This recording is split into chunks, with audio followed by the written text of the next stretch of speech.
మేఘాల్లో సన్నాయి రాగం మోగింది, మేళాలు తాళాలు వినరండి, సిరికి శ్రీహరికి కళ్యాణం కానుంది, శ్రీరస్తు శుభమస్తు అనరండి.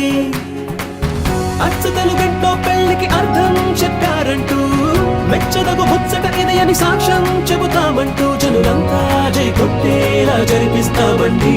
అందాల కుందనపు బొమ్మవని జత చేరు